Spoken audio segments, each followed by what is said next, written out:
que es una de las más importantes, digamos, yo por no decir la más importante de lo que vamos a ver, porque justamente trata los principios de la DCI. Son 7 los principios de la DCI, bueno, ahora los vamos a ir viendo, los vamos a ir desarrollando, primero en forma muy sintética, y luego en forma más acabada cada uno. Siempre les recuerdo que esto es una síntesis del compendio de la doctrina social de la Iglesia, que lo produjeron en la época de Juan Pablo II, y a los que le pasé el link para que lo puedan ver. Es un compendio que se trata en forma completa, dicho compendio, pero en forma sintética. Así que les recuerdo eso. Así que, bueno, vamos a ver los 7 principios de la DCI. Bueno, en principio, ¿cuál es la naturaleza de estos principios? Por empezar, son principios permanentes de la doctrina social de la Iglesia. No es algo que es para hoy o mañana no tendrán vigencia. Son principios permanentes, primero porque están basados en el orden natural y están sustentados en las Sagradas Escrituras más el magisterio ancestral de la Iglesia. Y constituyen ejes propios de la enseñanza. O sea, como que los principios sobre los cuales se construye todo lo demás. Y como principio fundamental de todos estos principios, se trata el principio de la dignidad humana. En cada uno de ellos está presente el principio de la dignidad humana. Por eso vimos tan exhaustivamente la clase pasada este gran principio que tenía que ver con la dignidad humana. Bien, estos principios sobre todo expresan una verdad sobre el hombre, y como dijimos antes, basado en el orden natural y las Sagradas Escrituras, por lo tanto en la razón y la fe. Bueno, y se basan en el mandamiento fundamental del amor a Dios y al prójimo como lo principal. Y esto es lo que da origen a la vida de las sociedades. Bien, ¿qué características tienen estos principios? O sea que primero tienen un carácter general y fundamental. General en cuanto que abarcan todo, y fundamental porque no hay nada que se pueda hablar después sin estos principios. Y se refieren a la dignidad social con toda la complejidad que ella tiene. O sea que se aplican tanto a las relaciones interpersonales, a las relaciones políticas, económicas, a las relaciones internacionales, a todo. Una correcta manera de apreciarlos es en su unidad, en cómo están relacionados entre sí y cómo se articulan una con otro estos principios. O sea, los principios tienen una relación y una conexión y un orden jerárquico también entre sí. Y es, bueno, ahí dice la palabra corpus. Yo diría,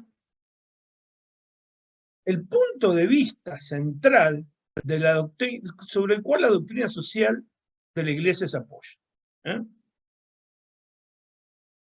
Por supuesto, corresponden a una primera articulación o una primera aproximación de la verdad respecto a la sociedad,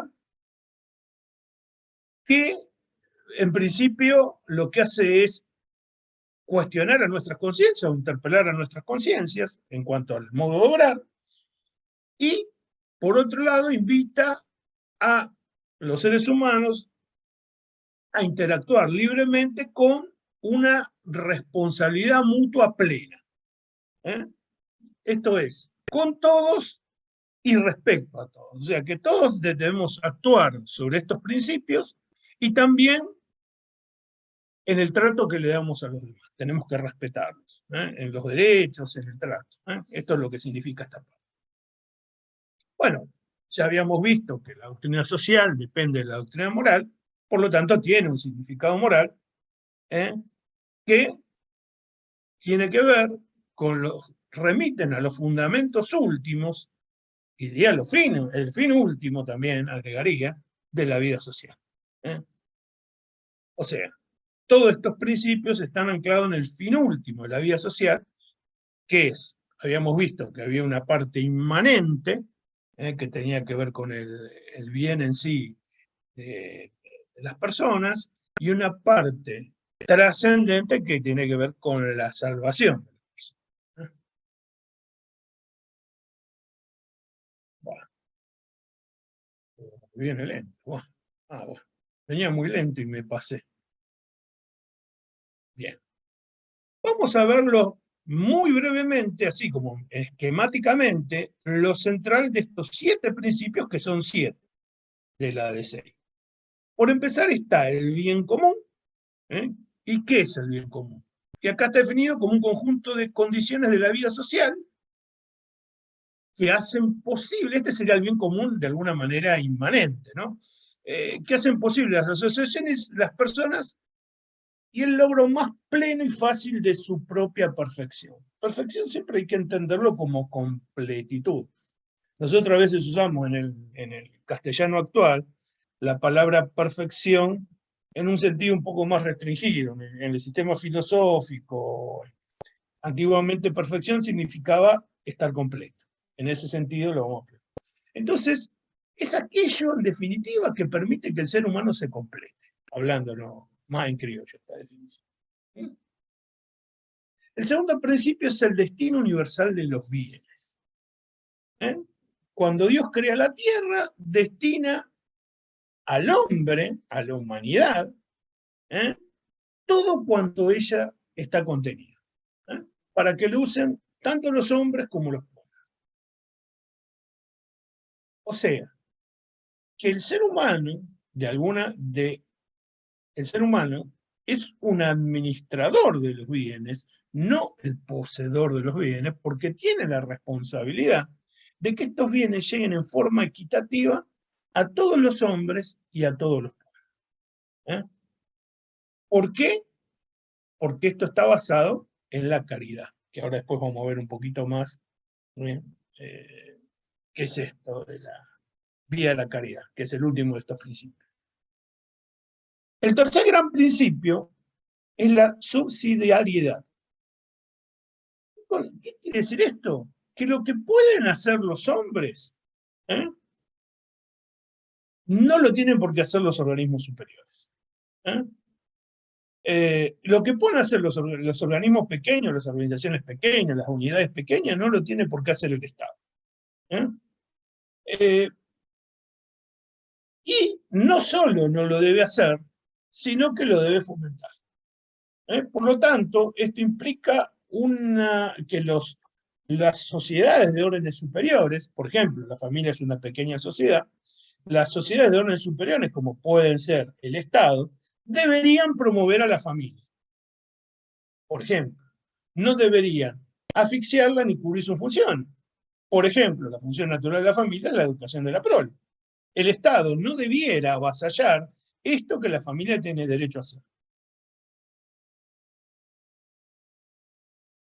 Por lo tanto, la subsidiariedad implica 2 cosas. Primero, que los organismos superiores no absorban a los inferiores, y en segundo término, que los promuevan. El cuarto de los principios es la participación.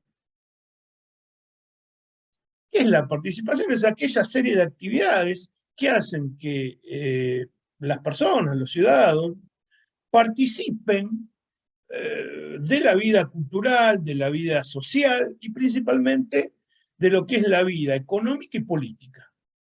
La participación, por empezar, no solo es un derecho, sino un deber que todos debemos cumplir en responsabilidad, con la responsabilidad que tenemos hacia el bien común. El sexto principio es la solidaridad. Esta es una virtud moral, la solidaridad, y no se trata de un sentimiento superficial que me puede pasar cuando veo, no sé, a un niño pobre que no tiene para comer. Sino que se trata de una determinación firme y perseverante para que cada persona y cada organización se empeñe en el bien común. Porque dice el principio este, que todos somos responsables de todos. En realidad, podríamos decir de nuestro prójimo, ¿no? No podemos ser responsables del que no está cerca nuestro, digamos, en términos que no podemos alcanzar, digamos. Bien. Después, el otro principio es el de los valores fundamentales. O sea, que los valores sociales son inherentes a la dignidad humana. Y estos son la verdad, la libertad, la justicia y el amor.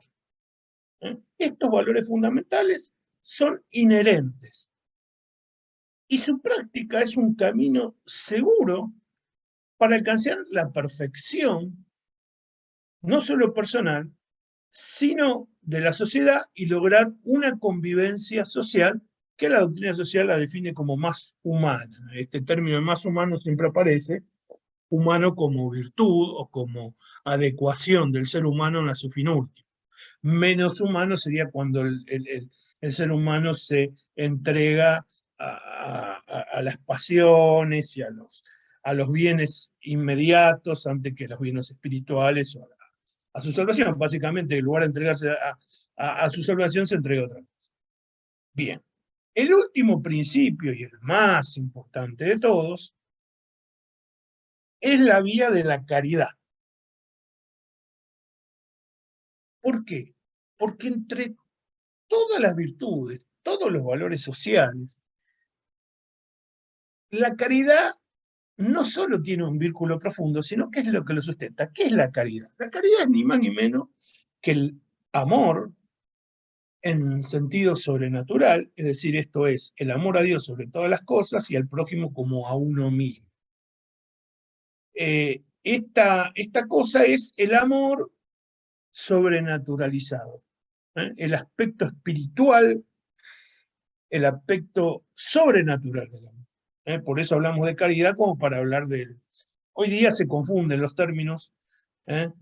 Yo prefiero hablar de amor cuando estamos hablando de amor, digamos, dentro del orden natural, y de caridad cuando estamos hablando del amor elevado por la gracia.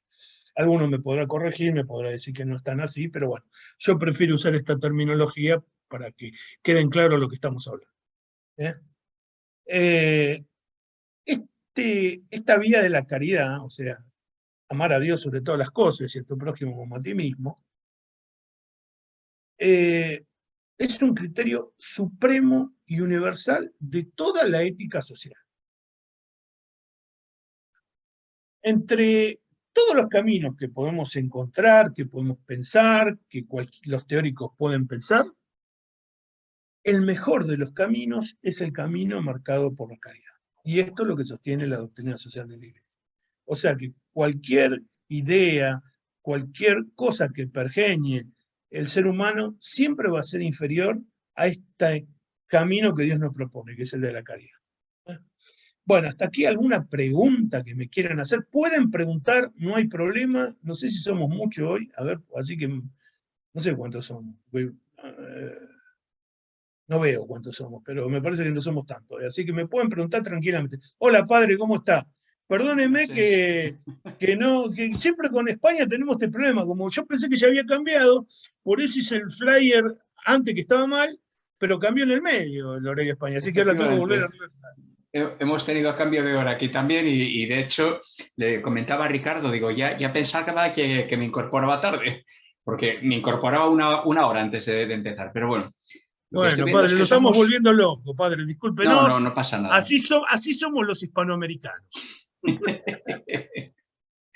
Ya se pueden imaginar de dónde viene la locura, de dónde llegó a Hispanoamérica. Es verdad, somos más parecidos de lo que parece. Bueno, veo que somos 13 participantes, por lo que estoy viendo aquí en Bueno, el chat. bueno.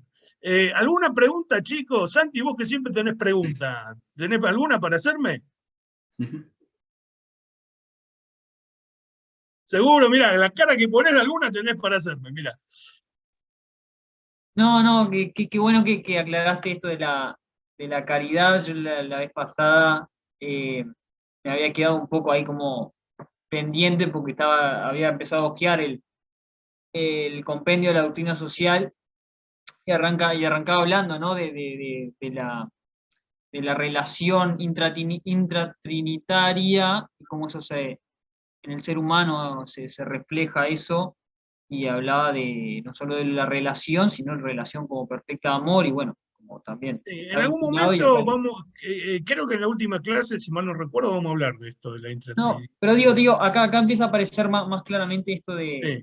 de la caridad, Eh, ¿no? Del amor. Como te decía en privado, que como toda síntesis es un poco traidora, porque una síntesis significa que el que está seleccionando le pone lo que le parece.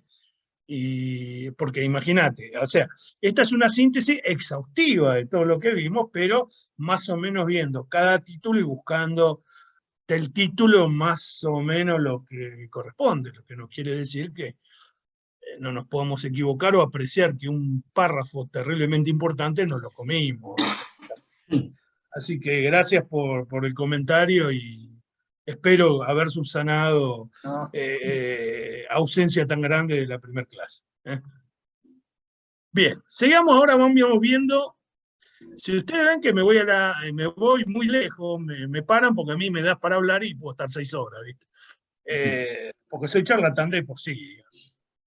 Me crié, tenía una madre y 2 hermanas mujeres, mi padre y yo estábamos callados, yo aprendí a hablar, mi padre seguía callado hasta el final de su vida. Así que, bueno. ¿Qué es el bien común? ¿Qué es el bien común? El primero de los principios que antes vimos de forma muy sintética, muy escueta, ahora lo vamos a ver un poquito más desarrollado. Primero empieza la doctrina social como diciendo que no es, porque dice que el bien común no es la simple suma de los bienes particulares de cada sujeto. Esto es muy del liberalismo. O sea, si todos somos ricos, todos somos felices. No, no es así. Sino que el bien común es de un orden superior a cualquier orden individual. ¿Por qué? Porque el bien común también implica el bien de las unidades intermedias. Este es el gran problema que tienen los países capitalistas. Como no reconocen un statu quo de las sociedades intermedias, la más típica, por ejemplo, las familias, los gremios, etcétera, etcétera, etcétera, y lo único que ven son cárteles, porque el capitalismo funciona en base a cárteles, no a organismos naturales, ¿eh? Eh, creen que lo único que importa es el bien personal de las personas. Esto lo aclaro especialmente porque estamos muy imbuidos de la ideología acá en nuestras latitudes occidentales, estamos muy imbuidos de la propaganda capitalista.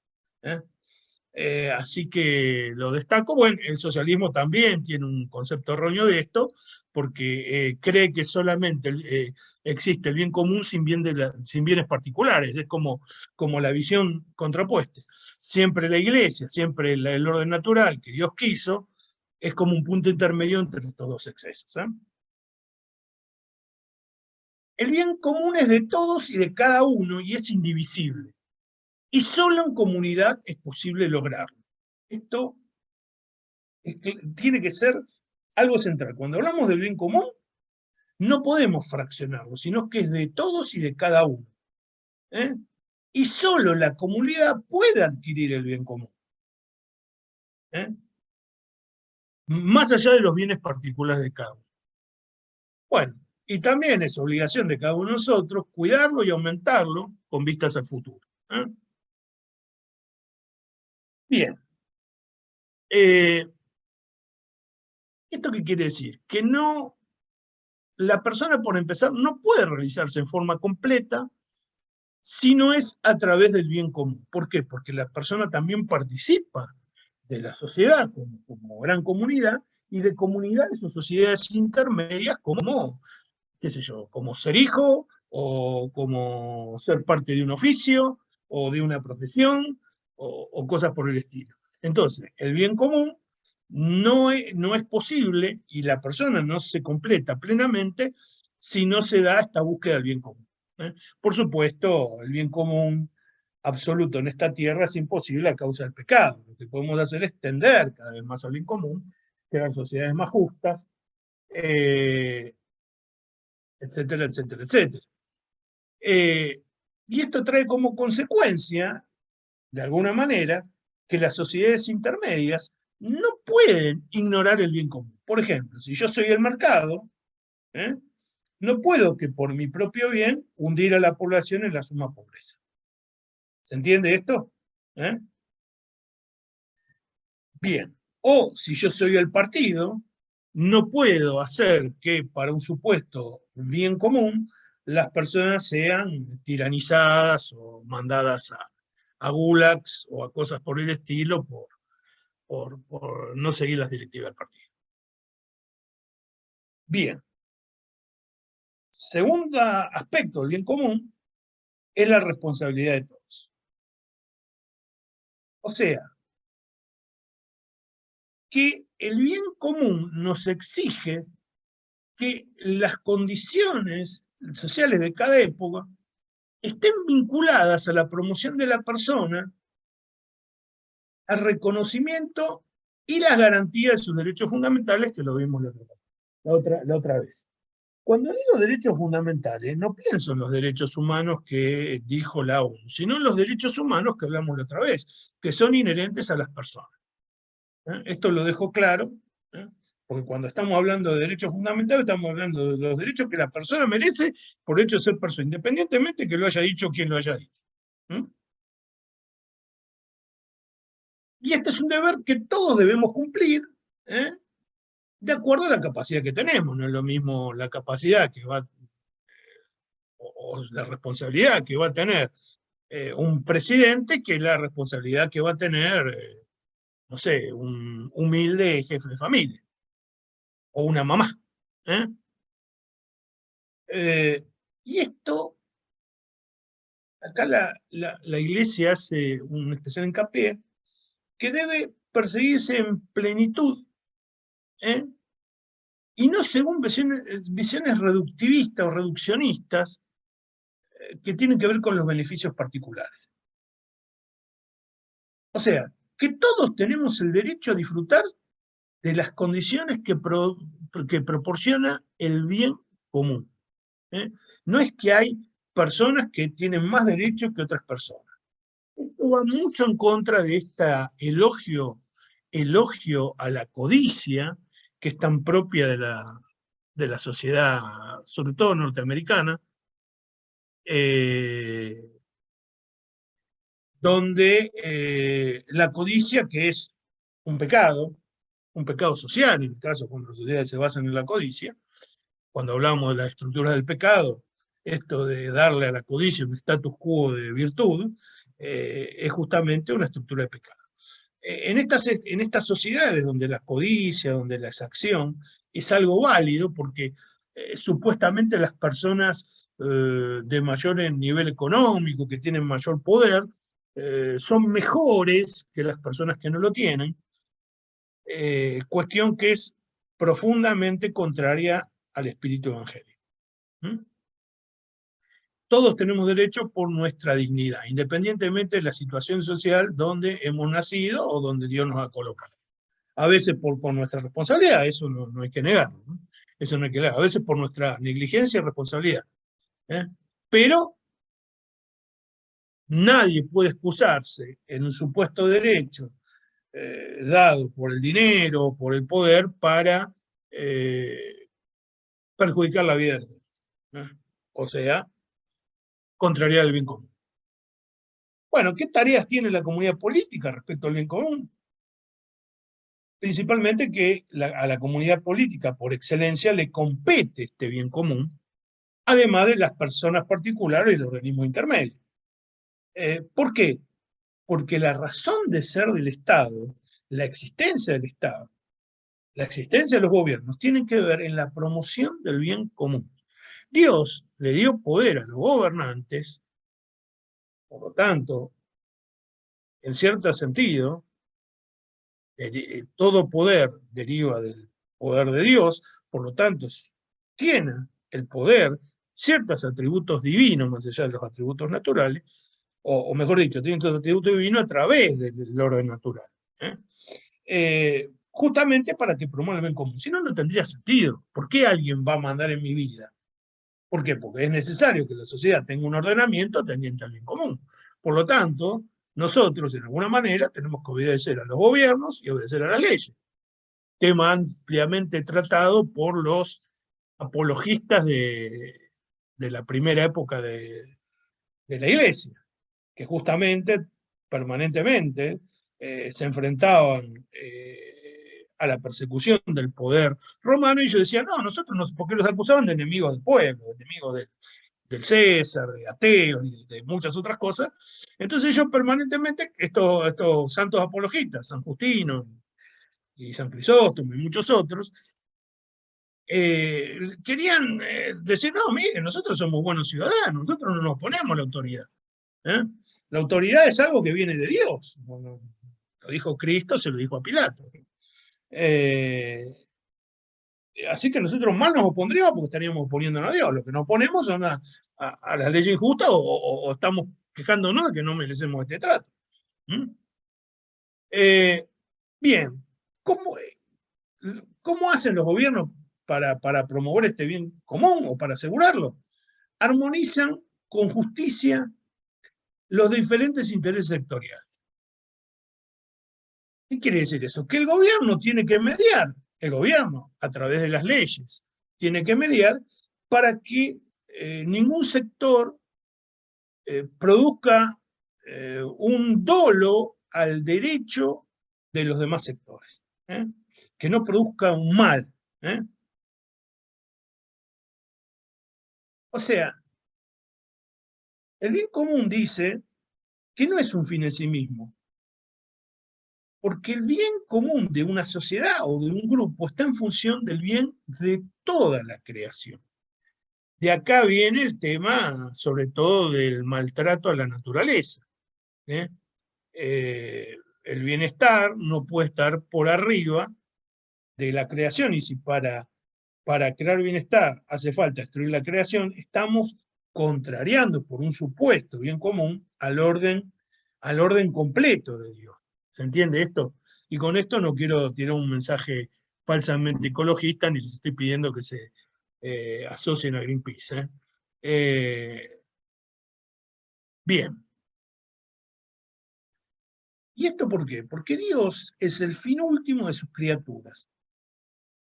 Y de ninguna manera se puede privar a las criaturas de su dimensión trascendente. Dice después la doctrina social de la Iglesia que en los sistemas políticos democráticos, que son la mayoría que existen en Occidente hoy día, no debe interpretarse solo por los procedimientos mayoritarios, sino a través del bien efectivo de toda la sociedad. O sea, lo que quiere decir que una elección no puede cambiar una ley natural. Hablado en forma llana, en criollo, quiere decir esto. O sea, no hay ninguna ley que pueda oponerse, por ejemplo, al derecho de vivir de las personas, al derecho a la privacidad, o a un montón de cosas que tienen que ver con el derecho de las personas. Ningún procedimiento, ninguna ley aprobada en un parlamento por mecanismo de mayoría puede suplantar estos principios. Bien, ¿alguna pregunta de esto, chicos? ¿Alguno quiera preguntar algo? Adrián, Sí, Santi. ahí solo para ver si corresponde o no, porque lo vi en esto que Dios es el fin último de sus criaturas. ¿Se puede hablar o no se puede hablar de la salvación de las almas como este fin último y vinculado Sí, claro, claro, al por posible bien supuesto. común también? Sí, sí, sí, sí. Un poco esta parte lo que quiero resaltar es el bien común inmanente contra el bien trascendente. Por supuesto que Dios es el fin último significa la salvación de las almas. Significa en el fondo la salvación de las almas. Es más, la salvación de las almas significa entrar en la bienaventuranza eterna y conocer la esencia de Dios tal como es. ¿eh? Eh, Esa es la idea del párrafo este. No sé si está claro.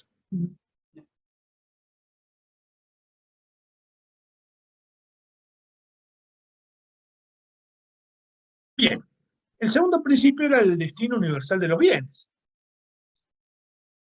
¿Qué quiere decir esto? Que es un principio que es la base del derecho universal de todos los bienes. Todo hombre tiene derecho de gozar del bienestar necesario para su pleno desarrollo. ¿Esto qué quiere decir? Yo tengo que tener todo lo necesario para comer, tengo que tener todo lo necesario para vestirme, tengo todo lo necesario para crear una familia, tengo todo que tener lo necesario si la sociedad donde yo vivo, como la moderna, exige que yo estudie para ser un miembro pleno de la sociedad, tener la posibilidad de estudiar. Si yo soy un zapatero, que pueda tener los medios como para desarrollar mi profesión en forma completa. Y dice la doctrina social que es el primer principio de todo ordenamiento ético y social. El primer criterio de ordenamiento es que todos tenemos que tener los bienes necesarios para nuestro desarrollo pleno. Esto no quiere decir que todos los bienes estén a disposición de todo el mundo de la misma manera y de la misma forma. Ni tampoco que todas las mismas cosas sirvan por igual a todas las personas. Por lo tanto, hace falta de una legislación y de un Estado para asegurar el ejercicio justo y ordenado. ¿Por qué? Porque en la diversidad también está la riqueza de la sociedad y la realización de las personas. Esto viene un poquito contra la idea socialista de que todos debemos tener las mismas cosas, los mismos bienes y las mismas cosas. Para la salvación y para esta vida, Dios dispone que cada uno tengamos distinto acceso a los bienes. Lo que no debe ser es escandaloso esto. Esto también invita a una visión de la economía inspirada en valores morales que vayan en consonancia con el origen, que es la creación, y el derecho que Dios le da al hombre de utilizarla a su bien, y la finalidad, que termina siendo el bienestar de las personas como fin inmanente y la salvación de las personas como fin único. Bueno, un tema crucial para este principio es la propiedad privada. La propiedad privada, de alguna manera, es fruto del trabajo y de la inteligencia del hombre, que de alguna manera se apropia una parte de la creación de la tierra. La tradición cristiana nunca reconoció, sí reconoce la propiedad privada como un derecho, pero no como un derecho absoluto e intocable. Porque sí, siempre la entendió en un contexto del derecho común y del bien común. ¿Para qué? Porque cuando la propiedad es absoluta, la propiedad pasa a ser, como lo vemos habitualmente, el derecho fundamental de las sociedades, como pasa en el mundo capitalista, en el mundo, la mayor parte del mundo occidental. De esto deriva que para el que posee, el individuo, la comunidad, una serie de ventajas objetivas. O sea, cuando la propiedad no es absoluta, sino ordenada al bien común, se dan mejores condiciones de vida para todos, una seguridad para el futuro, amplias oportunidades y opciones. Dice la doctrina social de la Iglesia que también de la propiedad proviene en una serie de promesas ilusorias y tentadoras. Y dice que la sociedad que llega a la absolutización de la propiedad termina en la más radical esclavitud. ¿Por qué? Porque, lógicamente, la propiedad, al ser absoluta, los que más propiedad poseen van poco a poco extrayendo del resto la poca propiedad que tienen. Es como que el capital y la propiedad tiende a concentrarse, porque cada vez son más poderosos. Bueno, esto lo vemos, no sé, estaba escuchando, no me acuerdo de conferencia, no sé si al doctor Bárcena o a quien, que decía que en realidad el 70% del capital disponible en el mundo está en manos de 4 bancos de los cuales son dueñas 7 u 8 familias. Digamos, esto es una realidad. Independientemente de cómo vivamos cada uno de nosotros, hay una desproporción entre la distribución de los bienes. Y esto tiene que ver en concebir a la propiedad privada como un bien absoluto. Esto permite, las leyes cuando consiguen la propiedad un bien absoluto es intocable y yo puedo hacer una serie de maniobras que me permitan incrementar mi propiedad a desmedro de la pérdida de otro. La Edad Media tenía un principio, la Edad Media y también la social, que cuando vos hacías, es lo que se llama la justicia conmutativa, que cuando vos realizás una transacción, ninguno de los dos sea más pobre o más rico después de realizarla. O sea, si yo iba al mercado y llevaba 2 gallinas, y las 2 gallinas las cambiaba por un chanchito, que yo al comprar un chanchito no sea más rico, ni el otro al obtener la gallina sea más pobre. De ahí la obsesión por los precios justos que había en esa época. Obsesión bien entendida.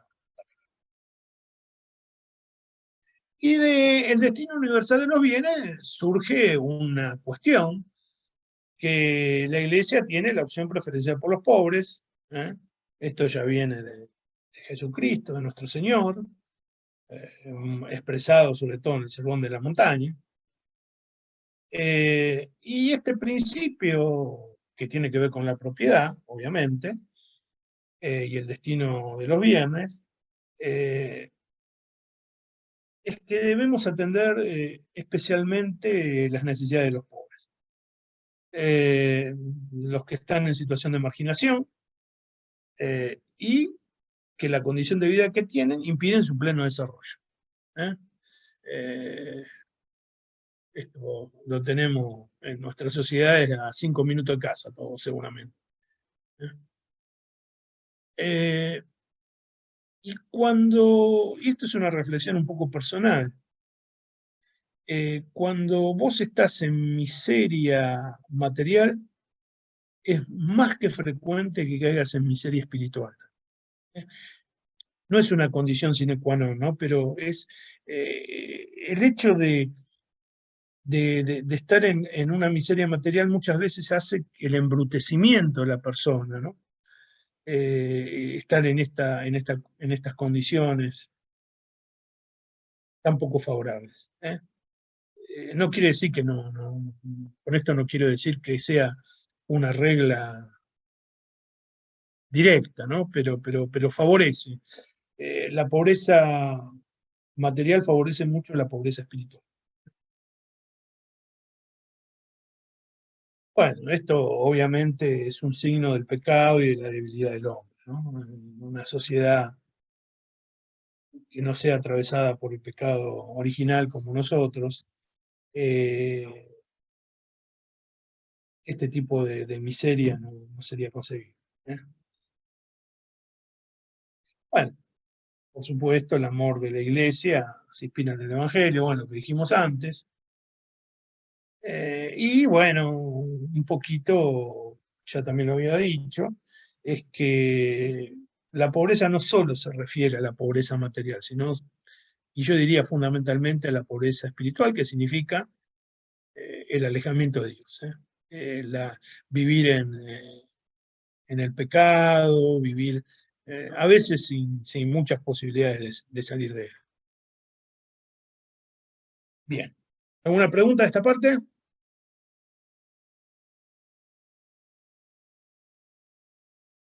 Sigamos.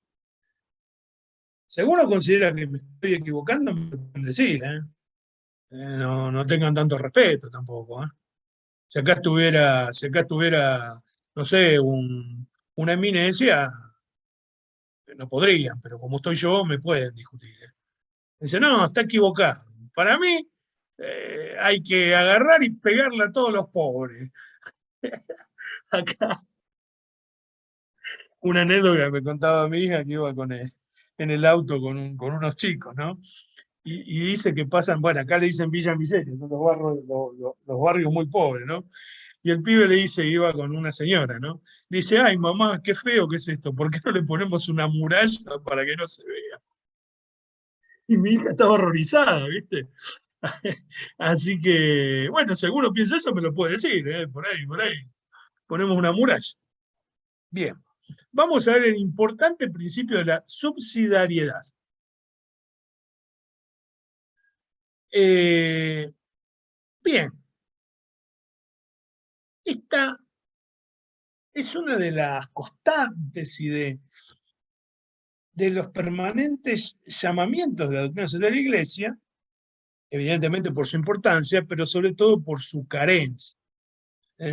Las sociedades modernas, o sea, las hijas de la Revolución Francesa y de la modernidad y de la filosofía moderna, prácticamente no conciben nada, y fíjate, cada vez nos llevan más, a una relación entre el Estado y la persona. No quieren nada en el medio. ¿Por qué? Porque aquel axioma divide y reinarás es muy efectivo, y más si vos sos un organismo como el Estado, una organización como el Estado, que tiene una cantidad de bienes y de poder de represión y de medios más grande que cualquier particular. Entonces, pienso yo que por eso la Iglesia hace tanto hincapié en el tema de la subsidiariedad. Ya lo habíamos nombrado de forma muy resumida, y es esto. Como no se puede quitar a los individuos y darlo a la comunidad lo que ellos pueden realizar con su propio esfuerzo e industria. No, o sea, no, si alguien lo puede hacer, lo tiene que hacer, no lo tiene que hacer. No, ni nadie, ni ninguna organización por arriba. Esto no solo no es justo, sino que constituye un gravísimo perjuicio y perturbación del recto orden.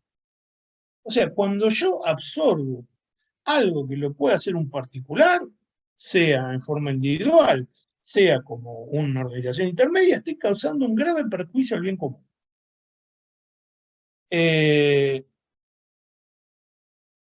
Bien, digamos, como existe esta parte, también existe la otra parte, que tiene que ver con que los organismos superiores no solo no deben ocupar lo que otros organismos de menor rango pueden realizar, sino que deben promover. Por otro lado, es imposible promover la dignidad de la persona si no se protege a las organizaciones intermedias, entre las que más privilegiada es la familia. Yo diría también las asociaciones profesionales y las asociaciones educativas. Estos son, y por supuesto la Iglesia Católica, ¿no? Estos son organizaciones que necesitan no solo no ser avasalladas por Estado, sino que su protección y su promoción. Y bueno, lo que hablamos antes, hay dos cuestiones. Hablado en sentido positivo, es aquello que los organismos superiores, como el Estado, fundamentalmente tienen que hacer, es que no hacer lo que es propio de los organismos intermedios, y en sentido negativo, es que, perdón, en sentido negativo que no hagan lo propio, y en sentido positivo es que promuevan. Bien, ¿qué indicaciones concretas da la Iglesia? Es que los individuos y las unidades intermedias deben ser protegidas por los organismos superiores, básicamente el Estado. Bien, bien. Con el principio de subsidiariedad, chocan todo lo que es la burocratización, el excesivo asistencialismo, la presencia excesiva del Estado y del aparato público. Viste, cuando acá, por ejemplo, en Argentina, uno escucha a los progresistas decir, yo quiero un Estado presente, quiero un Estado grande, quiero... No, no es la solución. Como tampoco es la solución la inexistencia, porque el Estado cumple la función, sobre todo, de cuando los organismos intermedios no pueden realizar una acción, suplirlo. Vamos a dar un ejemplo claro, los trenes. A veces los trenes, lo lógico sería que sean propiedad de una entidad privada. Pero ¿qué pasa? Si la entidad privada, el pueblito X, no le conviene, no va a ir. Entonces, el pueblito X, que está perdido en las montañas o en el campo o en el mar, o en la cercanía del mar, no tendría o tendría muy pocos medios de comunicación, y sobre todo el tren es un medio fundamental para llevar la producción, sobre todo agropecuaria y minera, a los puertos, ¿no? Digamos, acá en Latinoamérica eso lo tenemos muy presente, no sé cómo será en España, pero acá en Latinoamérica sin tren todo es mucho más caro, ¿no? Entonces, por ejemplo, si el Estado no le diera, así perdiera dinero, a ese pueblito la posibilidad de tener tren, seguramente el costo de traslado sería muy caro y las posibilidades de traslado también. Entonces, ¿qué terminaría pasando? Esa comunidad moriría, o decaería, o cosas por el estilo. Esto lo hemos visto mucho en Argentina, porque hubo un gobierno en la década de los 90 que pulverizó el sistema de trenes, que acá era gigantesco en Argentina. Y ahora quedó, creo que no sé si el 20%, y solamente los lugares más de intercambio entre ciudades más grandes y cosas por el estilo. Se me ocurrió este ejemplo como para... Pero esto quiere decir, por otro lado, que el Estado debe promover estas acciones que no le competen, hasta tanto haya algún organismo intermedio que se pueda hacer cargo de ello. O sea, que lo hace en forma, digamos, interina, o en forma de suplantación temporal. ¿Por qué? Porque no es del organismo superior propio, en este caso yo di el ejemplo de los trenes, suplantar a la acción de los particulares. Así que en cuanto alguien se quisiera encargar de este tren que llega al pueblito perdido, el Estado se tendría que retirar, asegurando de que se dé un servicio acorde y conforme a lo que los habitantes de esa comunidad necesitan. ¿Se entendió esto? ¿Alguien quiere preguntar algo? Bien, sigamos adelante. A ver, para que me voy a fijar la hora, porque yo ya, bueno, me parece que no vamos a pasar hoy de nuevo. Bueno. La participación. Bueno, ¿qué significa la participación? O sea, una de las características de la subsidiariedad es justamente la posibilidad de que las personas participen de las distintas iniciativas sociales, políticas, culturales, económicas. No puede estar restringida a la participación a un contenido particular, sino que tiene que estar abierta a todas las manifestaciones sociales. Dada la importancia que esta participación tiene para la realización del objetivo último, que es el bien común. O sea, el ser humano se siente completo en la medida que contribuye a este bien común, y como lo hace a través de su participación en las sociedades intermedias, en la comunidad en su conjunto, no es buena idea restringir.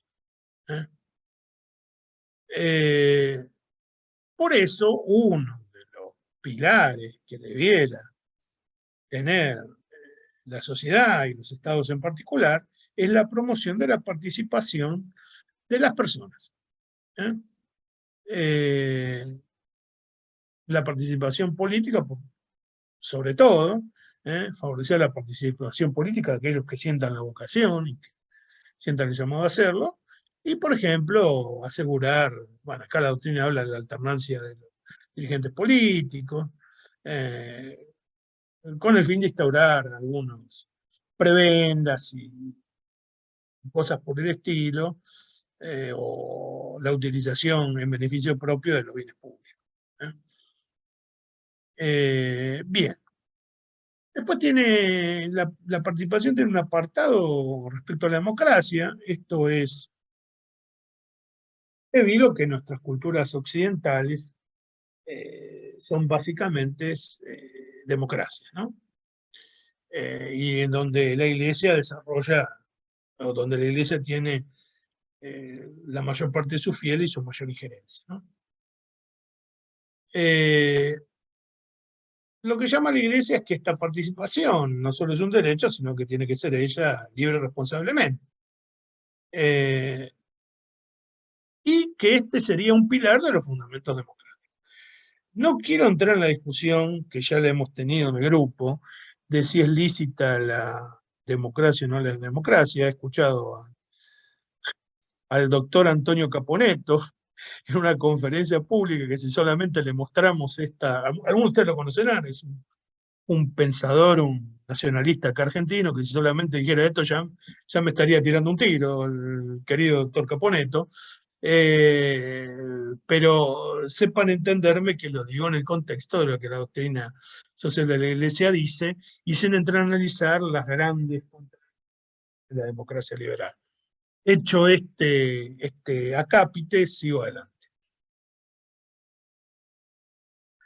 El gobierno democrático se define, por lo menos, lo define así Aristóteles, o sea, la política clásica, la doctrina social lo acepta, como el gobierno del pueblo, o sea, donde el pueblo dirige sus propios destinos. Por lo tanto, la participación es una cosa esencial, porque si yo no puedo participar, ¿de qué gobierno del pueblo estás hablando?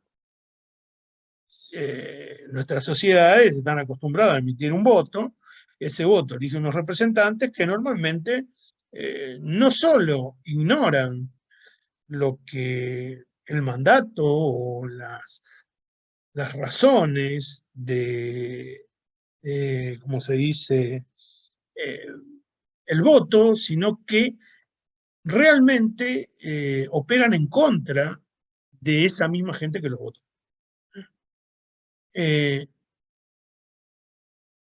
Bien, las razones son muchas, el sistema es engañoso, en fin. No obstante, la Iglesia dice que los integrantes de la comunidad civil deben ser informados, escuchados y partícipes en el ejercicio de las funciones de la democracia desempeña. Bueno, esto es una absoluta utopía, pero bueno, es lo que la Iglesia propone y no estaría mal, porque en definitiva los gobiernos dependen de las personas que lo componen. Y buena gente haría buenos gobiernos. No es nuestro caso, pero digo, nuestro caso en toda Hispanoamérica, creo que España no está excedida, tampoco de esto. Bueno, y la Iglesia está particularmente, la doctrina social, de aquellos regímenes totalitarios o dictatoriales, bueno, donde realmente se le niega el derecho a participar a los ciudadanos de la construcción de la vida política. Esto, la doctrina social le hizo Juan Pablo II, que tuvo una lucha feroz contra el comunismo y fue gran artífice de la caída del régimen comunista, con su gestión política y también con sus palabras doctrinales. Pregunta, si alguno me quiere explicar, puede hacerlo en este momento. Algún discípulo del doctor Caponetto puede pegarme tranquilamente. Vos sabés que el doctor Caponetto yo lo escuchaba cuando era es muy conocido, no sé si en todos lados muy conocido, acá en Argentina muy conocido. Yo lo escuchaba cuando era muy jovencito. Y cada vez porque iba a un lugar donde él hablaba, él era un hombre de unos 30 años, o un poco más, y yo era un muchachito de 18, más o menos.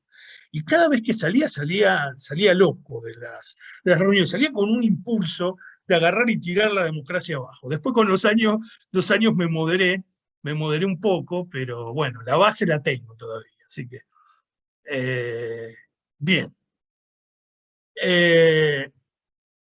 Significado.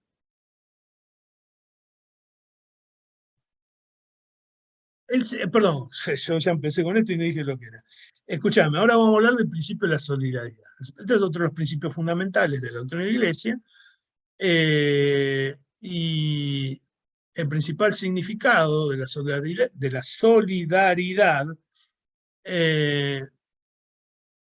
es algo que es intrínseco a la sociabilidad de la persona humana.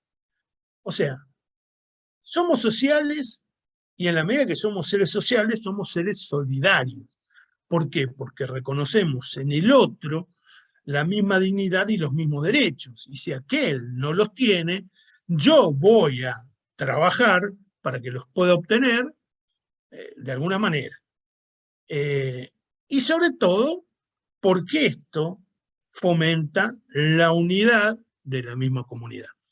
Una comunidad donde hay grandes diferencias sociales es imposible la unidad. Siempre va a haber un grupo resentido y un grupo que quiere asegurar sus propios privilegios. Por lo tanto,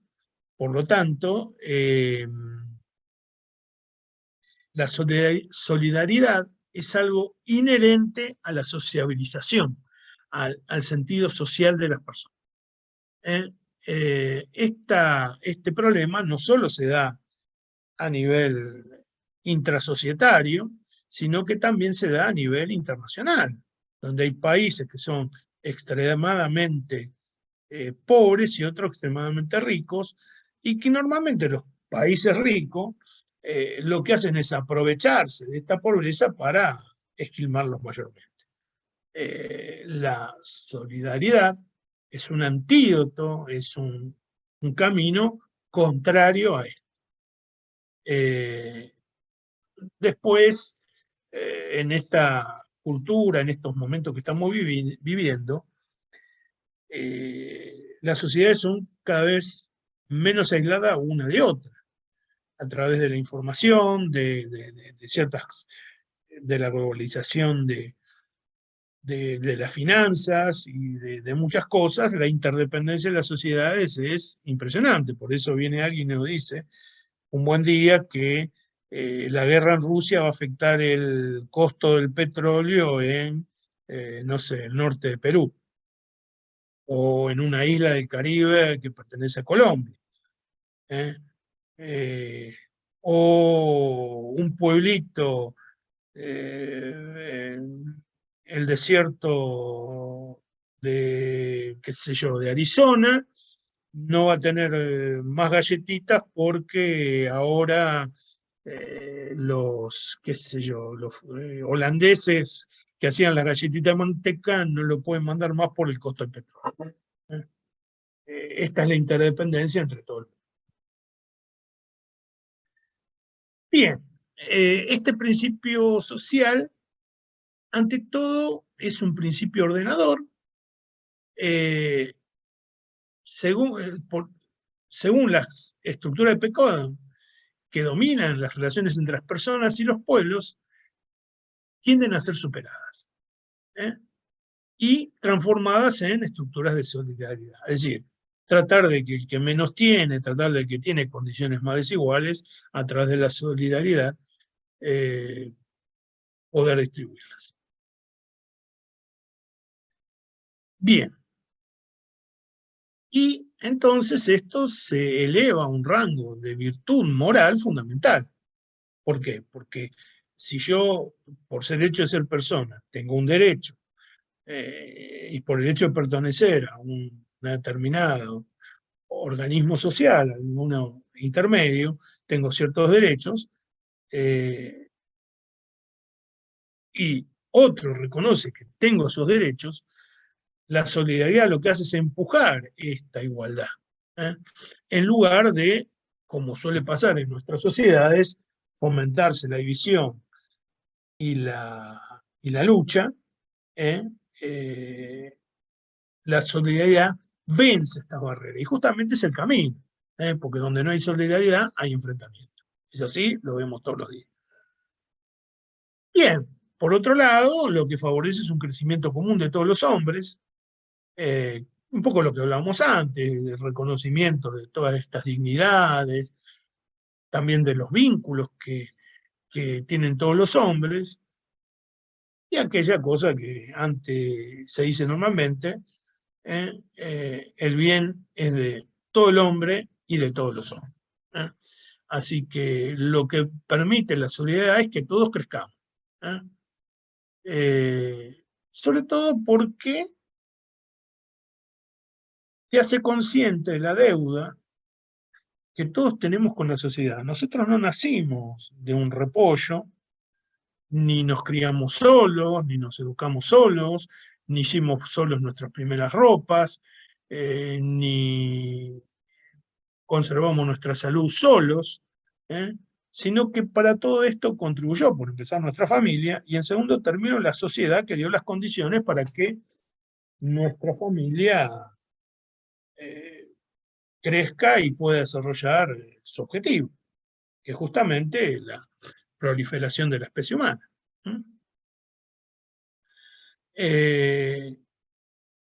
Bien. ¿Cómo tiene que ver la soledad en la vida y el mensaje de Jesucristo? Por supuesto, la cumbre de la perspectiva cristiana se da en Jesús. Podemos ver en él el signo vivo de un amor inconmensurable y trascendente. Amor que es de Dios y que es para con nosotros. Jesús se hizo cargo de las enfermedades de su pueblo, andaba con él, principalmente lo salvó del pecado y lo constituyó en una unidad. Al menos en la intención, ¿no? Después, si consiguió que los judíos se unieran o no se unieran, eso es de Creo la Iglesia que sí es la unidad de los cristianos. Y Jesucristo lo que hace resplandecer, dice la doctrina social, justamente ese nexo que existe, ese nexo íntimo que existe entre solidaridad y caridad. Yo diría que la solidaridad no es ni más ni menos que un aspecto en cuanto a una caridad efectiva. Una solidaridad efectiva es una caridad efectiva. Y por supuesto, esa solidaridad que podemos considerar solamente desde el punto de vista natural, como la dignidad propia de cada ser humano, al estar iluminado por la caridad se hace sobrenatural, y al hacerse sobrenatural es más perfecto, más conforme a su fin. Recordemos que siempre el fin último de la persona es la salvación. El fin último de las personas es Dios. Así que el prójimo no es solamente un ser humano con sus derechos de igualdad, sino que se convierte en la imagen viva de Dios Padre, rescatada por la sangre de Jesucristo y bajo la acción del Espíritu Santo. Bien. Pasamos a los valores fundamentales. Estos valores que habíamos dicho en el amor etc. ¿Cuál relación están entre principios y valores? ¿Cuál es la relación entre principios y estos valores fundamentales? Por empezar, hay una relación de reciprocidad, en cuanto que los valores expresan el aprecio que hay que atribuirle a los aspectos del bien moral y a los principios que él comprende. El respeto a la legítima autonomía lleva a la Iglesia a que no asuma la autonomía, hay una autonomía entre estos principios. A la Iglesia no asume competencias del orden técnico o temporal, como por ejemplo decir, bueno, la promoción de la gente habría que hacerla, no sé, haciendo un plan agrario y bajando los impuestos. Eso no es competencia de la Iglesia ni de la doctrina social. Sin embargo, la Iglesia puede operar como alerta, puede dar las alertas suficientes para decir si algo está dentro o no dentro de la doctrina social y de estos valores. Bueno, ¿cuáles son estos valores? Bueno, los principales son la verdad.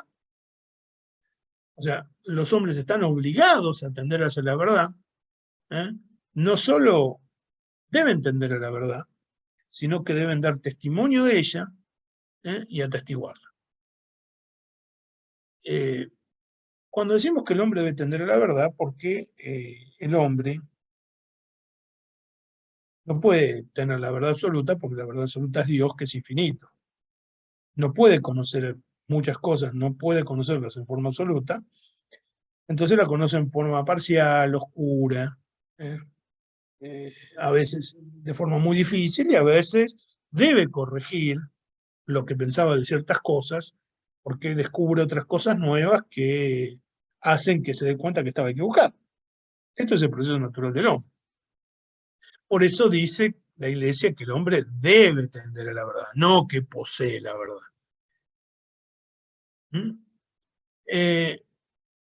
Vivir en la verdad tiene un profundo significado social. Tiene que ver con la convivencia ordenada y provechosa, porque si estamos basados sobre la verdad, y esta verdad es posible que nuestro intelecto la adquiera, por nuestra propia naturaleza, podemos discutir si lo que estamos haciendo está bien, está mal, si es conforme a lo que la realidad nos dice. Por lo tanto, ordena la convivencia de una manera notable. Si vos y yo tenemos una base común, que es la realidad, podemos poner de acuerdo en cuanto presentemos las pruebas pertinentes, y no como un discurso retórico, como parece que ahora, si yo retóricamente presento las cosas de una manera, la verdad no tiene importancia y yo me impongo simplemente por retórica.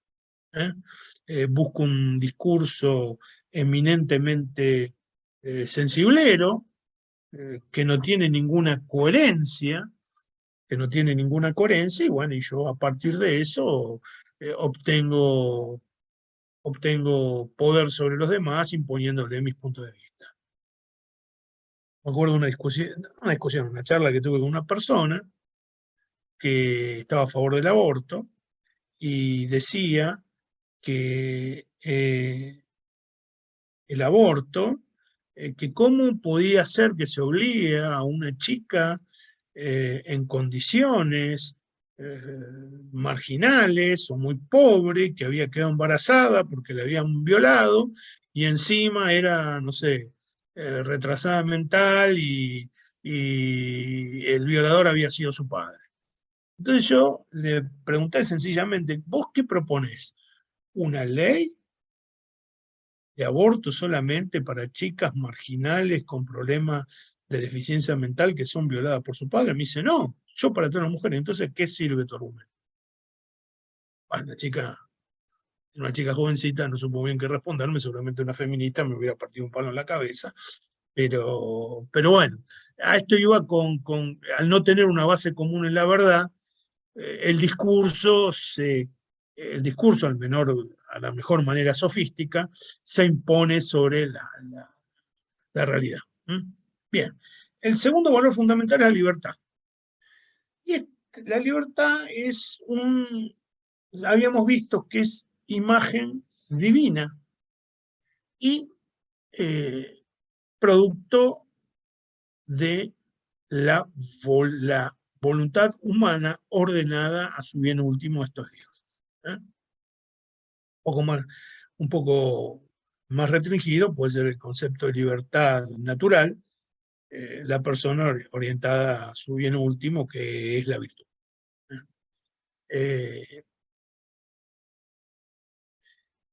Bien, la libertad no puede ser restringida solamente a una perspectiva puramente individualista, o a un ejercicio arbitrario de la propia autonomía, porque fácilmente se convierte en libertinaje. O sea, cuando el hombre no ordena su libertad a su bien último, de forma inmanente su propia virtud y de forma trascendente su bienaventuranza, se transforma en un animal. Chesterton decía que cuando se pierde el orden natural, no se obtiene, cuando se pierde el orden sobrenatural, no se obtiene una caída al orden natural, sino que se produce la caída a la bestialidad y se cae directamente el hombre deja de ser hombre y pasa a ser una bestia. Bien. Bien. Y esta libertad se debe ejercer como una capacidad de rechazar lo negativo desde el punto de vista moral y como un desapego a todo aquello que obstaculiza el crecimiento personal, familiar y social. O sea, la libertad en un conjunto societario también tiene que ver con la libertad que tienen organismos intermedios, no solo las personas, para tender a su propio fin, dentro de todos los caminos posibles. Una de las cosas que a veces cuesta entender es que cuesta entender a veces para nosotros mismos, los católicos comprometidos, que a veces hay muchas maneras de enfrentar la realidad, y no hay un único camino a veces, sino que las soluciones pueden ser múltiples, pueden ser mixtas, y aquello que no tiene que ver con la doctrina pura y dura está habilitado para cualquier católico para ensayar una solución. Esto tiene que ver con la libertad y yo añadiría la alegría del cristianismo. Y San Pablo permanentemente destaca la libertad que Cristo nos dio como cristianos, la libertad que tenemos como cristianos, cosa que los que estaban bajo la ley no la tenían. Él permanentemente está en su teología destacando esta libertad. Así que todo aquello que no contradice la enseñanza de la Iglesia está permitido. Bueno, la enseñanza de la Iglesia es lo natural, la justicia, podríamos decir, la verdad y el bien, está permitido. La justicia. Este valor fundamental consiste en la constante y firme voluntad de dar a Dios y al prójimo lo que le es debido. Habíamos hablado de la justicia conmutativa, está la justicia distributiva, también que es darle a cada quien lo que corresponde. Bueno, en fin, Santo Tomás es muy interesante la clasificación que hace. Santo Tomás que lo hereda de Aristóteles y bueno, y todo el pensamiento clásico católico hace un profundo análisis de lo que es la justicia. Acá baste que digamos los títulos. Bien, mira, justo acá dice, mira, el magisterio, que también, este magisterio es, los tres tipos ¿cómo se llama?, de justicia son la conmutativa, la distributiva y la legal. La conmutativa es entre los cambios, la distributiva es darle a cada quien lo que le corresponde, y la legal es aquella que se basa, por supuesto, en el ordenamiento social y en las leyes. Lo que llamamos la ley positiva. Que es la ley como las sociedades se dan a su propio ordenamiento, y en esto hay una cierta libertad. Hay ciertas sociedades que dirán, está prohibido tener, qué sé yo, más de 500 pollos porque dañan la tierra, y otra sociedad que dirá, ningún productor podrá tener menos de 500 pollos porque, no sé, eso es contraproducente para el plan de producción que tenemos, qué sé yo. Dentro de la libertad, la justicia con las legislaciones, si las legislaciones son bien entendidas, son siempre en orden al bien común, aunque se puedan resignar algunos derechos. Esto, sobre todo, la Iglesia hace un hincapié importante en esto para superar aquella realidad que vivimos nosotros, que es la realidad contractual, donde el valor del contrato tiene un valor absoluto, basado en la idea absoluta de la propiedad.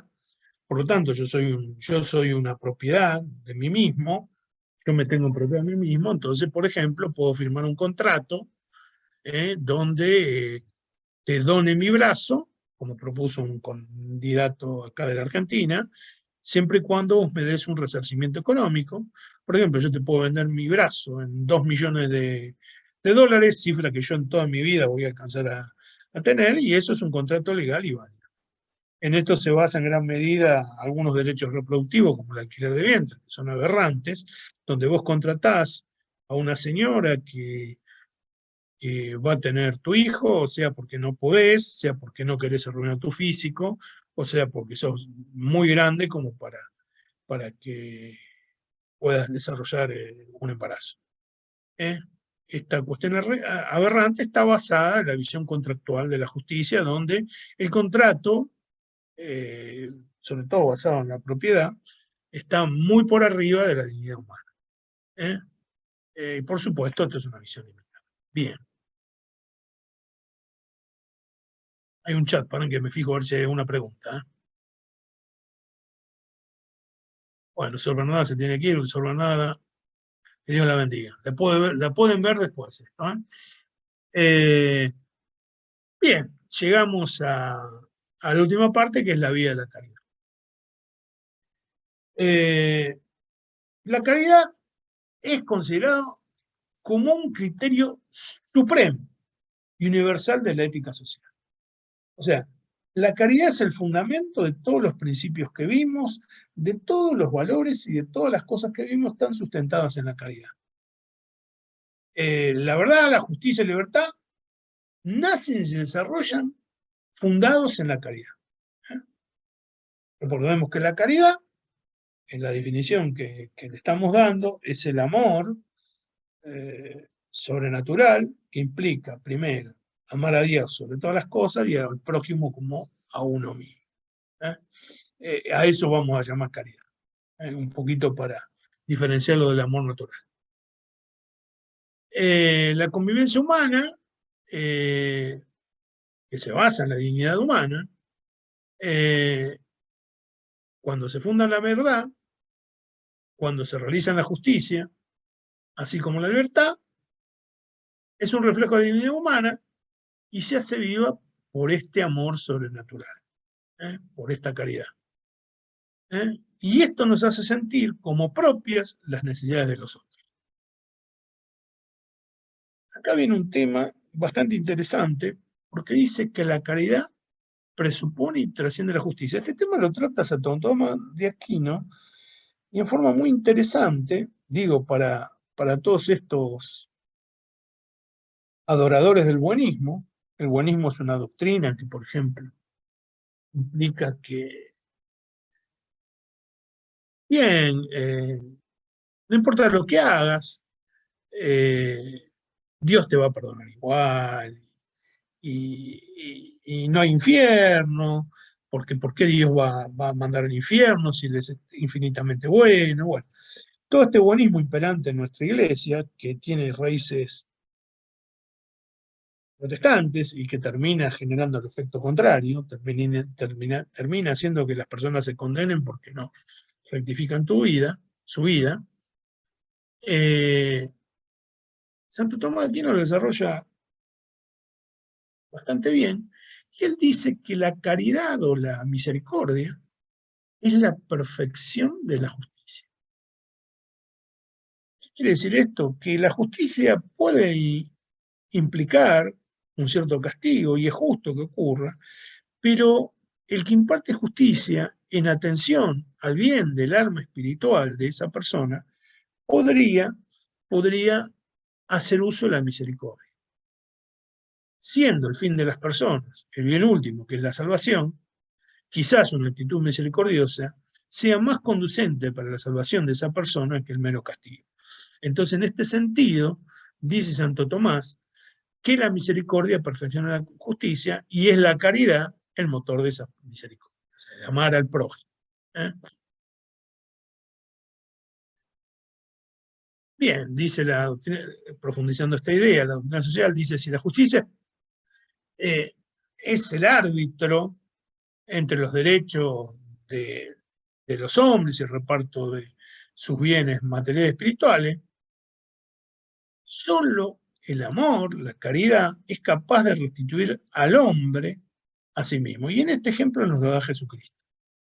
Solo a través del amor de Jesucristo el hombre recuperó y aumentó sus derechos respecto a los que le había dado Dios originalmente cuando lo creó. Y en este ejemplo de Jesucristo, y en este es el fundamento que nosotros tenemos. Nosotros tenemos la durísima misión, como cristianos, cuando queremos involucrarnos en el orden social, no de derrotar a nuestros enemigos, sino de salvarlos. Lo que es bastante ingrato porque ellos quieren destruirnos. Pero esto es el camino que eligió Jesucristo. Y nosotros, como imitadores de Cristo, y como hijos de Dios, adoptivos de Dios, tenemos que seguir a nuestro Señor. Así que sé que es duro, pero debemos amar a nuestros enemigos y debemos velar para que esto se salve. Emocionante es no me acuerdo el nombre de la santita, que dio su vida, creo que no sé si yo va a tener 6 años, la chiquita, no me acuerdo el nombre. Capaz que algún español me lo pueda decir, yo no lo recuerdo. Que rezaba siempre por Azaña, que fue el presidente de la República, que había mandado a fusilar a su padre, que era militar. Y ella todos los días ofrecía sus sacrificios y sus cosas para que el señor Azaña se salve.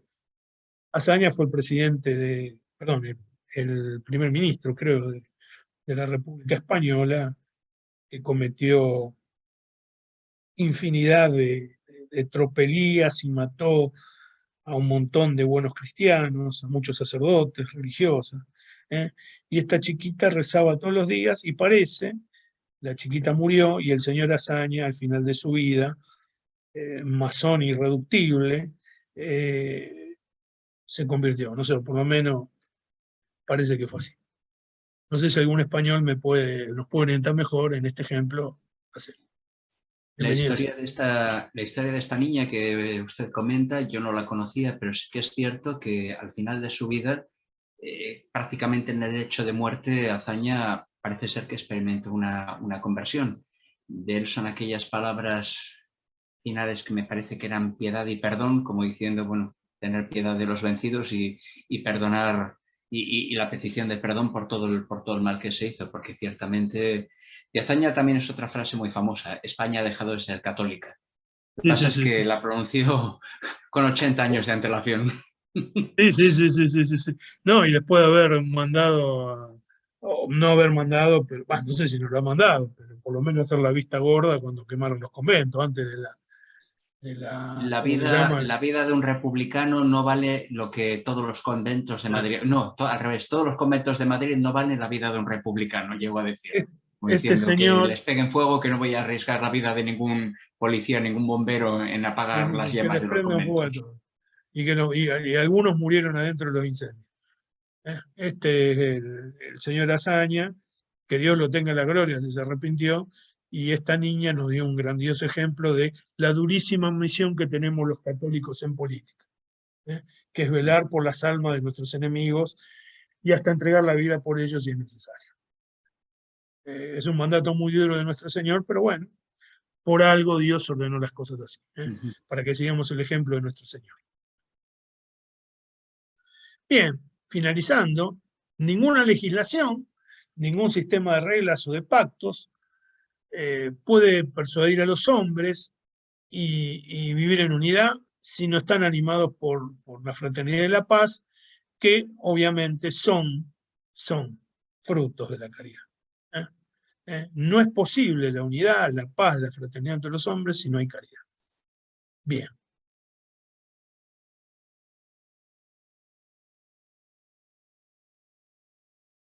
No sé si esto está muy lento o no me da bolilla. Ahí está, ahí está.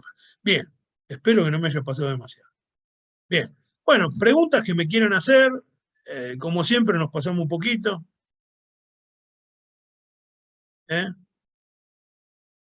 ¿Alguna pregunta que me quieran hacer? Frase de Chesterton, he buscado a Chesterton, que es uno de mis autores favoritos para algunas frases. Y esta, mira lo que dice. Nosotros realmente no queremos que una religión que tenga razón, cuando nosotros tenemos razón. Lo que queremos nosotros es lo que nosotros queremos es una religión que tenga razón cuando nosotros estamos equivocados. Bueno, como siempre, con su gracejo y con su justeza, Chesterton. ¿Alguna pregunta, chicos? Hola, una pregunta. Sí, Bueno, cómo no. Un gusto saludarlos. ¿Para qué? ¿Cómo te llamás? Pará porque no te veo cómo te llamas. Ya, ahí. ¿Me escucháis bien? Sí, te escucho. ¿Cómo te llamas? Luis Fernando Calvo. Luis Fernando. Sí, dime. De Costa Rica. Qué bien, un tico. El que le gusta la playa, los ticos. Sin lugar a dudas. Nada, un gusto saludarlos. Ahí, primera vez que me conecto, sí he estado siguiendo algunas de las grabaciones en el pasado, ¿no? Pero, y me conecté unos minutos tarde, no sé si esto lo dijiste, pero normalmente, bueno, al menos desde el compendio, digamos, el principio del destino universal de los bienes está, digamos, es como un apartado más bien del bien común, ¿no? Digamos, así lo entendí yo desde el compendio, no como un principio en sí mismo, sino como una consecuencia lógica del principio del bien común. Y lo otro es que y dignidad humana me imagino que precisamente fue el primero que trataste, entonces cuando me conecté ya lo habías tratado, ¿no? Que en todo caso, Mira, del principio de dignidad humana es donde vienen los demás principios. Pero bueno, te contesto las dos cosas. Lo primero que vimos es que los principios tienen una reciprocidad y una articulación entre sí. No son desligados unos de otros. Y es bien dicho que todo principio, en definitiva, se basa en el bien común. Y el bien común se basa en la dignidad humana, cosa que vimos en la clase anterior, donde tratamos extensamente la dignidad humana. Sí, es verdad lo que decís. No puede haber ningún otro principio que esté ligado al bien común. No puede existir, porque el bien común es buscar el fin del hombre. El fin inmanente, en cuanto que promueve la virtud del hombre a través de la sociedad y de su realización plena, y el bien trascendente a partir de cuyo fin último es Dios y la bienaventuranza. O sea que nada puede estar fuera de esto, como nada puede estar fuera de la caridad, como nada puede estar fuera de la dignidad humana. Por lo tanto, estos principios no son cosas o apartados separados, sino que son cosas que están integradas. Quizás a los fines de entenderse el discurso, porque el compendio de la Iglesia también lo tiene separado como principios distintos, lo trata como principios distintos. Pero nunca, y esto es una aclaración, que cuando veas la primera parte de la clase, dice justamente esto, que no son cosas separadas, sino que los principios están articulados y relacionados entre sí. No sé si esto contesta tu pregunta o te trae más dudas. de acuerdo. Gracias. A ver, ¿quién tenía? Andrea, tenías levantado la mano, por favor, Andrea. Sí, buenas tardes. Disculpen que no pueda encender mi cámara. Siempre ando en correteos, pero trato de conectarme porque me interesa mucho aprender. Yo recién estoy la verdad recién estoy practicando mi fe, estoy formándome y estudiando y me gustan mucho las clases, estoy aprendiendo mucho. Y mi pregunta es específicamente, yo la verdad quisiera enseñarle a mis hijos lo que yo voy aprendiendo. ¿Y a qué edad más o menos yo podría hablarles sobre la doctrina social cristiana? Mis hijos tienen 11 y 13 años. Entonces, no quiero que estén alejados de la política, que todo les sea indiferente, porque eso es lo que veo ahorita en la mayoría de la juventud, ¿no? Entonces, pero tampoco quiero meterles mucho conocimiento de ahorita, que de repente se aburren o no les gusta, no lo sé, ¿no? ¿Cuál sería su consejo? Mira, yo lo que te puedo dar es un consejo, en esto no hay verdades, no hay una verdad así como de manual, digamos, ¿no? Te puedo hablar como padre, mis hijos ya son grandes, uno tiene 32 y otra 26, o sea que son grandes. Vos le podés hablar de muy chiquitos al nivel que ellos pueden entender. La dignidad humana es común a todos, ellos tienen que ser conscientes, y de chiquito vos le tenés que enseñar que hay derechos y obligaciones, y esa es la mejor enseñanza social que le podés dar, porque vas a crear hijos responsables.